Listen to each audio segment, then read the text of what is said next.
না, আমার কখনোই আসলে এইসব পজিশন নিয়ে অতটা আগ্রহ ছিল না। সবসময় একদম ছোটবেলা থেকেই খেলাটা ভালোবাসি।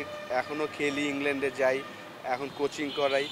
হ্যাঁ, ৪ মাস আগে আমাকে এনএসসি থেকে ফোন দিয়ে বলা হয়েছিল যে তখন বোর্ড প্রেসিডেন্ট ফারুক ভাই ছিলেন।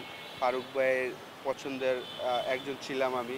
সেই কারণেই আসলে ওই কমিটিতে রাখা হয়েছিল। কিছুদিন আগে আবার ফোন দিয়ে বলা হয়েছে, যেহেতু আমি ইলেকশন করার কোনো প্ল্যান নাই, আমার এইসব জিনিসে অতটা আগ্রহ নাই, তো আমাকে বলা হয়েছে যে আপনার পজিশনে যদি বুলুল ভাইকে আমরা দেই, আপনার কোনো সমস্যা আছে কি না। আমি বলছি যে যেহেতু উনি আমার রোল মডেল, ছোটোবেলা থেকেই আমি ওনার খেলা দেখে বড় হয়েছি, আর ওনার সাথে আমার সম্পর্কটা একটু ডিফারেন্ট লেভেলে।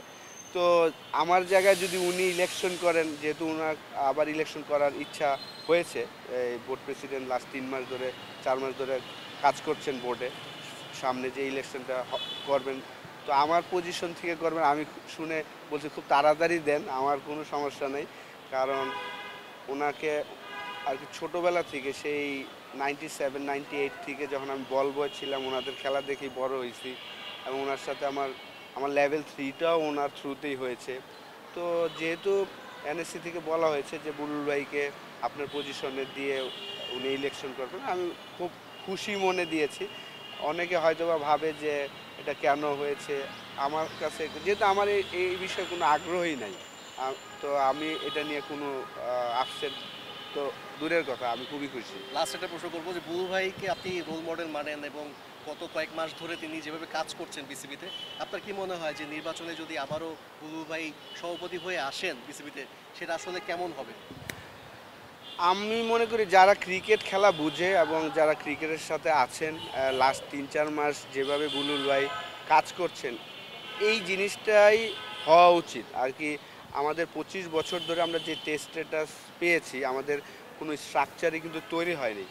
এবং যেহেতু বুলুল ভাই লাস্ট 17-18 বছর ধরে আইসিসিতে কাজ করেছেন, ওনার কিন্তু এই জিনিসগুলা খুব পারদর্শী। তো আমি আশা করব যে বুলুল ভাই তো আগে first of all board director হয়ে আসবেন, তারপরে হয়তো বা বোর্ড প্রেসিডেন্টের জন্য আবার আহ, চিন্তা হবে।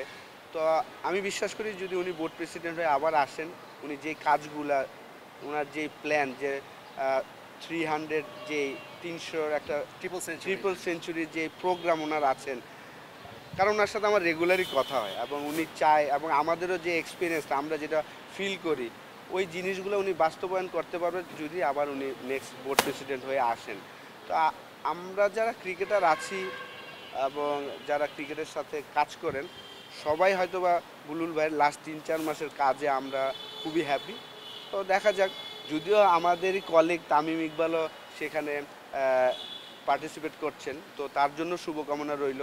আমি আশা করব যে সেও হয়তো আসবেন, এসে একটা বড় পদ হয়তো বা নিবেন, যেমন ক্রিকেট অপারেশন আছেন, গেম ডেভেলপমেন্ট আছেন, ওই সব জায়গায় এসে তারও অনেক কাজ করার কিন্তু জায়গা থাকবে, আমি বিশ্বাস করি।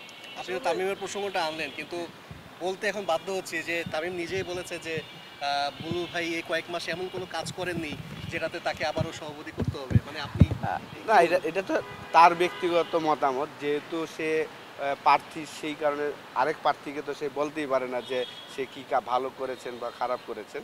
যদিও অল্প সময় কাজ করেছেন, তারপরেও দুইজনের জন্য শুভকামনা রইল। কিন্তু আমরা যারা ক্রিকেটের সাথে আছি, তাদের কাছে মনে হচ্ছে যে উনি যেই কাজগুলো করার চেষ্টা করছেন, এটাই হওয়া উচিত ছিল আরও 15-20 বছর আগে। হ্যাঁ, লাস্ট কোশ্চেন যেটা হচ্ছে আপনি যে বললেন তামিমও আসছে, বুলুল ভাই আসছে, দুজনে ক্রিকেটের মানুষ, মানে এখানে কোনো দ্বন্দ্ব নেই, যদি দুজনের মধ্যে যেই হোক এটা তো ভালো হবে, মানে যেটা হয়। ডেফিনেটলি তাই তো হওয়া উচিত, অবশ্যই। মানে আপনি বিশ্বাস করেন দুজনের মধ্যে যাই আসে ভালো হবে তো ক্রিকেট, ডেফিনেটলি আমি মনে করি যারাই আসে ডেফিনেটলি ভালো হওয়া উচিত। তারা ক্রিকেটটা বোঝে এই জন্য, ক্যাপ্টেন। ওকে ভাই। না ভাই, ভাই থ্যাংক ইউ।